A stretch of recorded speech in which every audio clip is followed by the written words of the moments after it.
Big boss season 7 പുതിയൊരു അപ്ഡേറ്റിലേക്ക് സ്വാഗതം. ഇപ്പോൾ ലൈവിൽ നടക്കുന്നതാണ്. ലൈവിൽ ഇപ്പോൾ കൺഫെഷൻ റൂമിലേക്ക് ഓരോരുത്തരെയായിട്ട് വിളിച്ചിട്ട് ബിഗ് ബോസ് പറയുന്നുണ്ട് അവരവരുടെ മനസ്സ് തുറക്കാൻ ഒരു കണ്ണാടിക്ക് മുൻപിൽ നിന്ന്.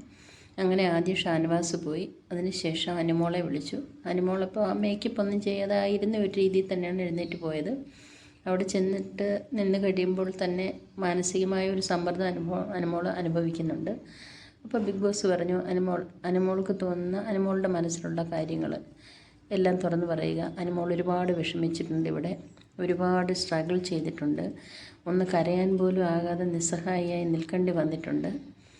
കൂടെയുള്ളവരെല്ലാം കുറ്റപ്പെടുത്തുമ്പോഴും അതെല്ലാം കേട്ട് വിങ്ങി പൊട്ടി നിന്നിട്ടുണ്ട്. അങ്ങനെ കുറേ കാര്യങ്ങൾ ബിഗ് ബോസ് പറയുന്നുണ്ട്. അത് കേൾക്കുമ്പം തന്നെ നമ്മൾക്ക് ഇമോഷണലി വീക്കാകും.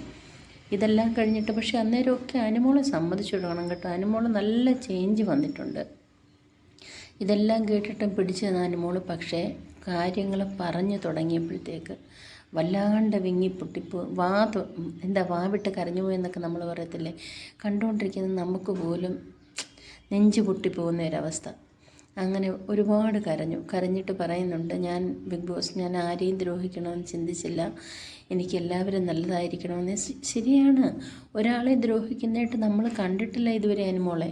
പിന്നെ എന്തിനാണ് ഇങ്ങനെ ടാർഗറ്റ് ചെയ്യുന്ന, ഒരു കോർണർ ചെയ്യുന്ന എന്തിനാണെന്ന് മനസ്സിലാവുന്നില്ല. എന്തൊരാൾക്കാരാണിത്, എന്ത് പെൺകുട്ടികളാണ്.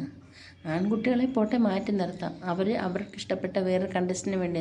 പക്ഷേ പെണ്ണുങ്ങൾക്ക് അല്ലെങ്കിൽ ശരിയാണ്, പെണ്ണുങ്ങളാണല്ലോ പെണ്ണുങ്ങൾക്ക് എവിടെയും നാശം അല്ലേ. ഇങ്ങനെ കോർണർ ചെയ്യാൻ പാടില്ല ആരും.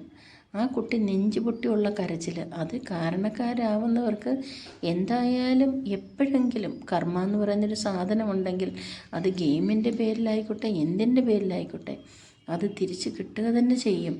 അതാര് ചെയ്താലും അത് ഈശ്വരൻ നൽകുന്നതാണ്. എന്തായാലും ഞാൻ ആശംസിക്കുന്നത് അനുമോൾ വിന്നറാകണമെന്ന് തന്നെയാണ്. എനിക്ക് എൻ്റെ പേഴ്സണൽ ഞാൻ വോട്ട് ചെയ്തതും, ഞാൻ തുറന്നു പറയണം, ഞാൻ വോട്ട് ചെയ്തത് അനുമോൾക്ക് തന്നെയാണ്. കാരണം ഞാൻ അത്രമേൽ ആ പെൺകുട്ടി ഇഷ്ടപ്പെടുന്നുണ്ട്.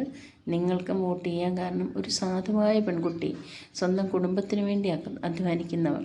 ഇത്രയും നാളും നിങ്ങൾ ആരും കണ്ടിട്ടുണ്ടാകത്തില്ല അനുമോൾ അവിടെയും ഇവിടെയും പോയിരുന്ന കുത്തിത്തിരിപ്പുണ്ടാക്കുന്നത്. സോ അവർ ഡിസേർവാണ്. ഈ ഒരു കപ്പടിക്കാനുള്ള എല്ലാ യോഗ്യതയും അവർക്കുണ്ട്. അത് കാരണം നിങ്ങളുടെ മനസ്സാക്ഷിക്കനുസരിച്ച് വോട്ട് കൊടുത്ത് നല്ലൊരാളെ ജയിപ്പിച്ച് പുറത്തു വിടുക.